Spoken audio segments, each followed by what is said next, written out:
अध्याय 4 स्वर्णिम ग्रह गोल्डन प्लेनेट। जैसे ताओ अपने वर्णन को समाप्त करने जा रही थी, मेरा ध्यान रंग बिरंगे प्रकाश की किरणों की ओर गया जो उसकी सीट के पास चमक रही थी। जब उसने बोलना बंद कर दिया तो उसने एक इशारा किया। कमरे की एक दीवार पर अक्षरों और संख्याओं की श्रृंखला प्रकट हो गई, जिसे ताओ ध्यान से पढ़ने लगी। फिर प्रकाश मिट गया और चित्र भी मिट गए। ताओ, मैंने कहा, अभी भी आपने दृष्टिभ्रम या सामूहिक भ्रम निर्माण करने का जिक्र किया। मैं समझ नहीं पा रहा है कि किस तरह आप हजारों लोगों को एक साथ भ्रमित कर सकते हैं। क्या ये ऐसा ही नहीं है जैसे कि एक इल्यूजनिस्ट अपने चुनिंदा 10-12 लोगों को स्टेज पर आकर भ्रमित करता है? ताओ फिर से मुस्कुराई। आप एक तरह से ठीक कह रहे हैं, क्योंकि आपके ग्रह पर आजकल ये बहुत ही दुर्लभ है, खासकर स्टेज पर कार्यक्रम करने वाले लोगों के बीच, क्योंकि वह सचमुच में एक इल्यूजनिस्ट, खासकर स्टेज पर कार्यक्रम करने वालों में कि वो सचमुच में एक इल्यूजनिस्ट हों। मुझे आपको याद दिलाना होगा कि हम लोग सभी प्रकार की साइकिक प्रक्रियाओं में निपुण हैं और हमारे लिए ऐसा करना बहुत सरल है, क्योंकि उसी पल विमान पर जोर का धक्का लगने का एहसास हुआ, जिससे विमान हिलने लगा। ताओ ने घबराई आंखों से मेरी ओर देखा। उसका चेहरा एकदम बदल गया था और कोई भी उसके चेहरे पर छाए भय को पढ़ सकता था। फटने की भयानक आवाज़ के साथ विमान कई टुकड़ों में खंडित हो गया और मैंने अंतरिक्ष यात्रियों की चीखें सुनी, क्योंकि हम सभी खुले अंतरिक्ष में फेंक दिए गए थे। ताओ ने मेरी बाह पकड़ी हुई थी और हम शून्य में चकराने वाली गति से चक्कर लगा रहे थे। मैंने महसूस किया कि केवल उस गति के कारण जिस पर हम घूम रहे थे, हम एक धूमकेतु के पास से होकर निकलने जा रहे थे, बिल्कुल वैसे ही जो कई घंटे पहले हमारे मार्ग में दिखा था। मैंने अपनी बाह पर ताओ के हाथ का स्पर्श महसूस किया, लेकिन अपने सिर को घुमाकर उसकी तरफ देखने के बारे में सोचा भी नहीं। मैं उस धूमकेतु से इतना सम्मोहित हो चुका था। हम उसकी पूंछ से टकराने ही वाले थे, ये पक्का था, क्योंकि मैं उसकी तेज़ गर्मी को महसूस कर रहा था। मेरे चेहरे की त्वचा जैसे फटने ही जा रही थी। ये अंत था। आप ठीक तो है ना मिशेल? ताओ ने अपनी सीट से धीमे से पूछा। मुझे लगा कि मैं पागल होने जा रहा था। मैं उसके सामने बैठा हुआ था, उसी कुर्सी में जहाँ बैठकर मैंने उससे पृथ्वी के पहले मनुष्य के विषय में सुना था। क्या हम मर चुके हैं या पागल हैं? मैंने पूछा। दोनों में से एक भी नहीं मिशेल। आपके ग्रह पर एक कहावत है कि एक चित्र 1000 शब्दों के बराबर होता है। आपने मुझसे पूछा था कि किस तरह हम एक भीड़ को सम्मोहित कर लेते हैं। मैंने तुरंत ही उत्तर दिया, आपके लिए, इस भ्रम का निर्माण करके। मुझे एहसास हुआ कि मुझे इससे थोड़ा कम भयानक अनुभव देना चाहिए था, लेकिन यह विषय बहुत महत्वपूर्ण है। यह अद्भुत है। मैं कभी भी विश्वास नहीं कर सकता था कि अचानक ऐसा कुछ किया जा सकता है। वो सब कितना सच्चा लग रहा था, सारा का सारा दृश्य। मैं नहीं जानता था कि क्या कहूँ। केवल मैं इतना ही कह सकता हूँ कि फिर से मुझे इस तरह से आप ना डराएं, क्योंकि मैं डर से मर सकता हूँ। कभी भी नहीं। हमारी भौतिक देह हमारी कुर्सियों में ही थी और हमने केवल अपने एस्ट्रोसाइकिक शरीरों को अपने भौतिक और अन्य शरीरों से अलग कर लिया था। कौन से दूसरे शरीर? बाकी के अन्य शरीर, फिजियोलॉजिकल, साइकोटिपिकल, एस्ट्रल आदि आदि। आपके एस्ट्रोसाइकिक शरीर को दूसरे शरीरों से मैंने अपने मस्तिष्क से उत्पन्न टेलीपैथिक सिस्टम से, जो एक ट्रांसमीटर की तरह काम करता है, अलग किया। मैंने अपने और आपके एस्ट्रोसाइकिक शरीर के बीच एक तादाद में स्थापित किया था। जो कुछ भी मैंने कल्पना की वो आपके एस्ट्रोसाइकिक शरीर पर प्रोजेक्ट किया, जैसे कि वो सच में हो रहा हो। केवल इतना ही फ़र्क है कि आपको इसके लिए तैयार होने का समय नहीं देने के कारण मुझे बहुत सतर्कता से काम करना पड़ा। आपका क्या मतलब है? जब आप सम्मोहन से भ्रम निर्मित करते हैं तो आपका सब्जेक्ट या कई सब्जेक्ट्स इसके लिए तैयार होने चाहिए, जिससे वे वही देखें जो आप उन्हें दिखाना चाहते हैं। उदाहरण के लिए, यदि आप लोगों को एक अंतरिक्ष विमान दिखाना चाहते हैं तो ये ज़रूरी है कि वे उस विमान को देखने के लिए इच्छुक हों। अगर वे एक हाथी देखना चाहते हैं तो वे कभी भी विमान नहीं देख पाएंगे। इस प्रकार से सही शब्दों और चतुरता से दिए गए संदेशों से भीड़ एक मत होकर आपके चारों ओर इस आशा से एकत्र हो जाएगी कि उन्हें एक विमान, हाथी या वर्जिन ऑफ फातिमा दिखें, जैसा पृथ्वी पर होता है। एक सब्जेक्ट के साथ ऐसा करना कहीं आसान होता है 10,000 लोगों की तुलना में। कभी नहीं। बल्कि इसके विपरीत अनेक लोग होने से एक चेन रिएक्शन उत्पन्न होती है। आप लोगों के एस्ट्रोसाइकिक शरीर अलग करके जब अपनी गतिविधि शुरू करते हैं तो वे सब आपस में टेलीपैथी से जुड़ जाते हैं। ये कुछ ऐसा ही है जैसे कि डोमिनो की प्रसिद्ध पंक्तियाँ हैं, जब आप पहले को गिरा दें तो बाकी सभी गिरने चाहिए आखिर तक। इसलिए ये बहुत ही आसान सा खेल था आपके साथ। जब से आपने पृथ्वी को छोड़ा आप थोड़े बहुत चिंतित ही रहे हैं। आपको नहीं पता कि इसकी बात तार्किक रूप से क्या होगा। मैंने इस चेतन और अवचेतन भय के मामले का फ़ायदा उठाया जो अपने अंदर हमेशा रहता है जब कोई उड़ते हुए विमान में होता है, विमान के फटने और टूटने का डर। फिर जैसे ही आपने स्क्रीन पर धूमकेतु को देखा तब इसका प्रयोग क्यों नहीं किया?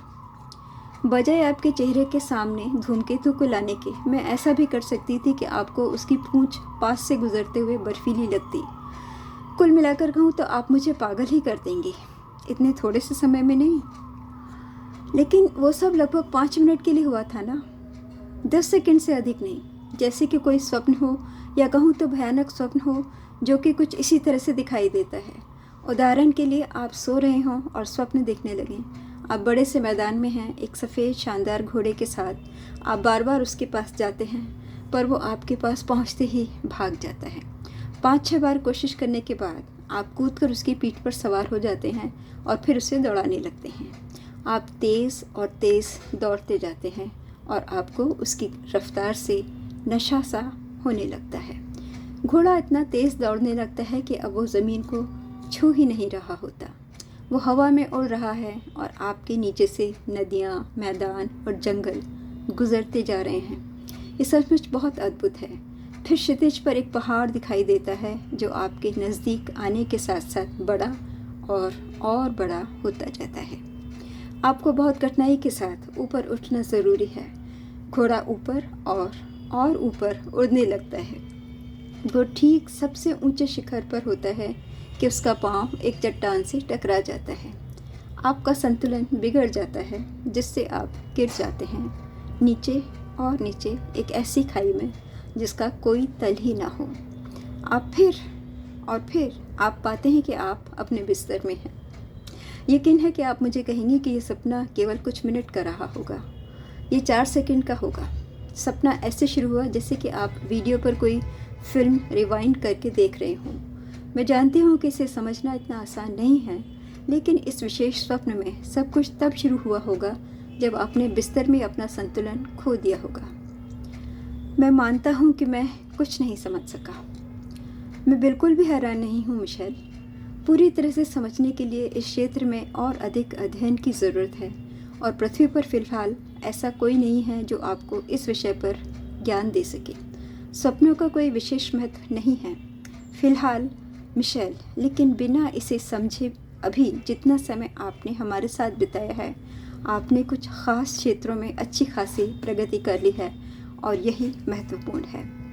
अब समय है कि आपको हयावा लाने का उद्देश्य बता दिया जाए। हम आपको एक अभियान सौंप रहे हैं। अभियान ये है कि आप जो कुछ भी यहाँ पर देख रहे हैं, अनुभव कर रहे हैं और हमारे साथ सुन रहे हैं, उसे वापस जाने के बाद एक या अधिक किताब के रूप में लिखकर पृथ्वी पर पहुँचाएँ। आप जान गए होंगे कि हम लोग हज़ारों सालों से पृथ्वी के लोगों का निरीक्षण कर रहे हैं। एक निश्चित प्रतिशत लोग इतिहास के क्रांतिकारी बिंदु पर जी रहे हैं और हमें लग रहा है कि अब समय आ गया है कि हम उनकी सहायता करें। अगर वे हमारी सुनेंगे तो हम विश्वास दिलाते हैं कि उनको सही मार्ग पर चलना होगा, इसलिए आपको चुना गया है। लेकिन मैं एक लेखक नहीं हूँ। आपने किसी लेखक को क्यों नहीं चुना जो प्रख्यात हो या एक अच्छा पत्रकार हो? ताओ मेरी इस जोशीली प्रतिक्रिया पर मुस्कुराईं। ऐसे लेखक जो ये काम कर सकते थे अब जीवित नहीं हैं। मेरा मतलब प्लेटो या विक्टर ह्यूगो से है। वे ही इस सच्चाई को सुंदर और अलंकृत भाषा में लोगों तक पहुंचा सकते थे। हमें बिल्कुल सटीक वर्णन चाहिए। फिर आपको एक पत्रकार की ज़रूरत है। मिशेल, आप खुद ही जानते हैं कि आपके ग्रह के पत्रकार सनसनी फैलाने में इतनी अधिक रुचि लेते हैं कि अक्सर वे सच को तोड़ मरोड़ देते हैं। कितनी बार अगर उदाहरण लें तो आप ये देखते हैं कि रिपोर्ट एक चैनल से चैनल और एक समाचार पत्र से दूसरे समाचार पत्र में अलग अलग दी जाती है। आप किस पर विश्वास करेंगे? जबकि एक कहता है भूकंप में मरने वालों की संख्या 75 है, दूसरा कहता है 62 है और तीसरा कहता है 95 है। क्या आप सच में सोच सकते हैं कि हम एक पत्रकार पर विश्वास कर सकते हैं? आप बिल्कुल ठीक हैं, मेरे मुंह से विस्मय में निकला। हमने आपको अच्छी तरह से देखा है और हम आपके विषय में सब कुछ जानते हैं, जैसा कि हम कुछ और लोगों के विषय में जानते हैं, और फिर आपको चुना गया। लेकिन मैं ही क्यों? मैं पृथ्वी पर अकेला ही नहीं हूँ जो निष्पक्ष हो। आप क्यों नहीं? समय के साथ आप हमारे इस चुनाव का मुख्य कारण और अच्छी तरह से जान जाएंगे। मुझे समझ नहीं आया कि मैं क्या कहता। इसके अतिरिक्त मेरा इस तरह से आपत्ति दिखाना हास्यास्पद भी था, क्योंकि मैं पहले ही उनके साथ यात्रा पर आ चुका था और अब वापस जाने का औचित्य औचित्य नहीं था। अंततः मुझे स्वीकार करना पड़ा कि मैं इस विशिष्ट यात्रा को और भी अधिक आनंद से कर रहा था। निश्चित रूप से करोड़ों लोग अपना सर्वस्व समर्पित कर देते उस काम के लिए जो मैं कर रहा था। मैं और अधिक तर्क नहीं करूँगा ताओ। अगर यही आपका निर्णय है तो मैं उसका सम्मान करता हूँ। मैं उम्मीद करता हूँ कि मैं इस दायित्व को अच्छी प्रकार से निभा पाऊँगा। आपने सोचा है कि 90% लोग मेरे एक शब्द पर भी विश्वास नहीं करेंगे। ज़्यादा से ज़्यादा लोगों के लिए ये सब विश्वास से परे होगा। मिशेल, करीब 200,000 साल पहले उन्होंने विश्वास किया था कि जीसस क्राइस्ट को ईश्वर ने भेजा था, जैसा वो कहते थे। निश्चित रूप से नहीं, क्योंकि अगर वे उनकी इस बात पर विश्वास करते तो उन्हें क्रॉस पर नहीं टांगते। लेकिन अब करोड़ों लोग हैं जो इस बात पर विश्वास करते हैं जो उन्होंने कही थी। कौन विश्वास करता है उनका ताओ? क्या वे सचमुच उनका विश्वास करते हैं? और वास्तव में वे क्या थे भला? पहली बात, ईश्वर कौन है? क्या वो कहीं रहता है? मैं इस प्रश्न की उम्मीद कर रही थी और ये महत्वपूर्ण है कि आपने इसे पूछ लिया। एक पुरानी पत्थर की टैबलेट पर, जो मेरे विश्वास से नाकल है, ये लिखा है, शुरू में कुछ भी नहीं था, केवल अंधेरा और मौन था। नाकल टैबलेट एक पुरानी सभ्यता के चिन्ह माने जाते हैं। चेतना जो सबसे बुद्धिमान है, उसने सृष्टि करने का निर्णय लिया और उसने 4 महान शक्तियों को निर्देश दिया। मनुष्य के मन द्वारा चाहे वो कितना ही विकसित ना हो, इस प्रक्रम को समझना असंभव है। दूसरी तरफ आपकी सूक्ष्म चेतना भौतिक शरीर से मुक्त होते ही इसे तुरंत आत्मसात कर लेती है। लेकिन मैं कुछ आगे ही पहुंच गई। हम बिल्कुल पहले की बात करते हैं।